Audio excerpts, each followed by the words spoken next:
Hi guys, how are you doing? Today our topic is about Nyat. Let's talk about Nyat. And I would say my secret I'm missing and this one is coming from my heart and the more. It's considered in Rukumba. And this one Nyat. And I've been seeing a lot of comments. That's a massive. Nyat one because we're no payment.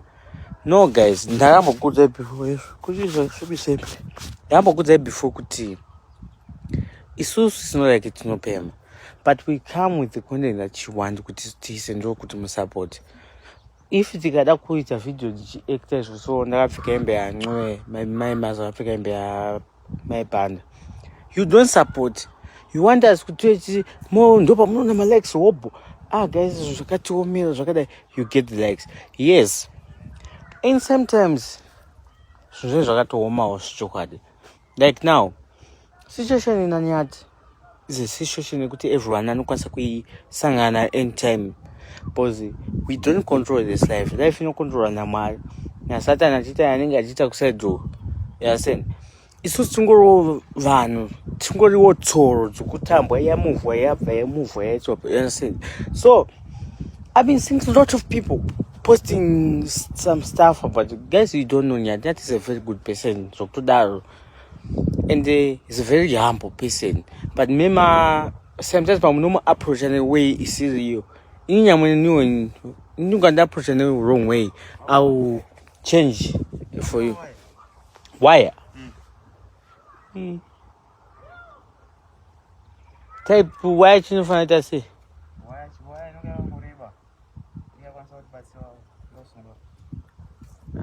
Bozinika waika nako kadiki kadiki but ndeke ndakatoka sungisa apa kadiki akatibudi kanaita saka ndoenda ngopesa kaita video kangu tumira uyu. So people they judge guys because they don't know the person and unongosikaziva munhu zvake. Okay, like I said, you can approach uchisanga kuda kufenda ndokupindura one way awandi approach nayo kuti muda unifendera for the why, you understand? Then we come to this part kuti now ndakudza ndiri kumba ndazosiya mai mazumba kwa Nyati, ndasiyana mai mazumba kwa Nyati. Nyati ari kurwara and is not okay izvo, so ari muchipatara now as I'm speaking now. Atotora neambulance kumba kwete kuti content kachi, but that's the honest truth, you understand? Ini ndikadai kandimanye kumba mugodi wamai wauya ndichitaura kuti tati mugodi uchero chichi panana kutochera izveshe now you see everything. Ndo zvakandamanyira asi ndingakudzai ndiri murodhi ndamena kuti pandasechewa here kana kuti ndakuita home here, I don't know. Ndarasa chikwama changu but patazofonera vanhu vaichanjine mari yangu yese, ndazofonera ndichizonzwai chikwama chako tachiwana but hamuna mari. Sa pane time yaunosangana nemiedzo munhu mulife, machallenges aunosangana nayo, you have to understand kuti it's part of life. Zvafana nezvi totozviunderstand kuti vamwe vanhu zvafana uyo anonzi Annabelle whatever chigosi chekupenga ichi, iyi ndeimwe miedzo, initoriwo miedzo. Ndakatoona kuti this person miedzo inde very miedzo. Takawana nemumwe munhu kuti ndakasangana tandasa akadhakwa akadii, takanyarara. Ina handidhakwe and handife ndakadhakwira pai handidhakwire mumapower. You never see me drunk in the bar, never. And you never saw me kutosangana no ndakatodhakwa futi, that's a lie.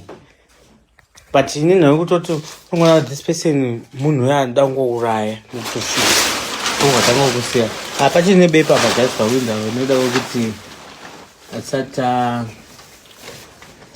asatatenga mauye kuisa kumaroads. Sapa vanhu vauya vadaisa vakugadzira mugodhi vakuda kudhura, sapa kuti wawaya sandoenda kutombotora po yakajega akawinda pemumusoro. And if you see us, me and Nyati together, we don't have that fake love here. Good. It's a content. Love, right? Even that love I wish I have with even part of my family's but Nyati we have that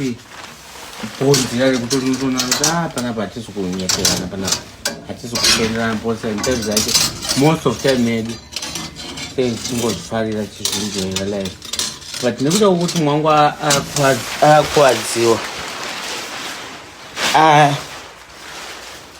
I have to be there, you understand, for him. But ndakatoona kuti vanhu vazhinji vakatongomujajawo zvavo vakati aiwa Nyati anodai Nyati akadai zvechokwadi pane paakakanganisawo pekutiwo pamwe anga asingatauri nevanhu handiti but munhu wese anokanganisa, hapana munhu asingakanganise.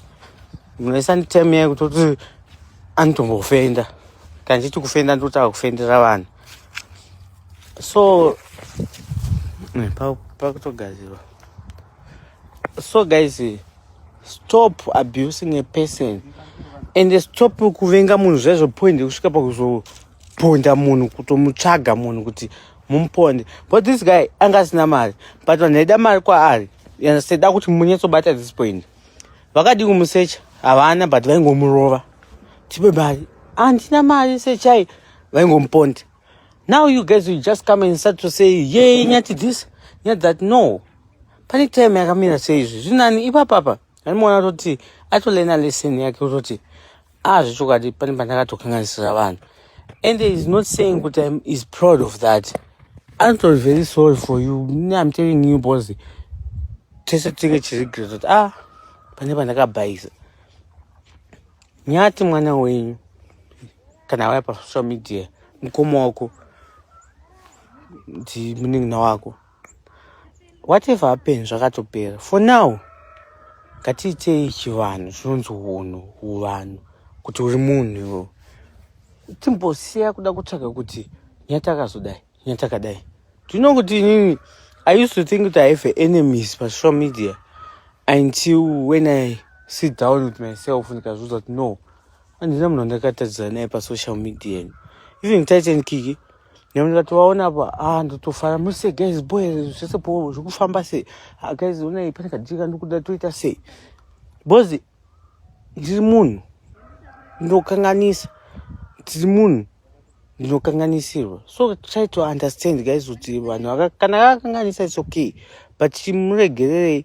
But for now timbompewo peace of mind ndiyo andinotongokumbirawo. Stop judging us kuti vanowira nekuti vanopema vese vanodini. It's not about kupema. It's just to give you content yame mchida, you understand. We give you zvame mchida kuti mufare.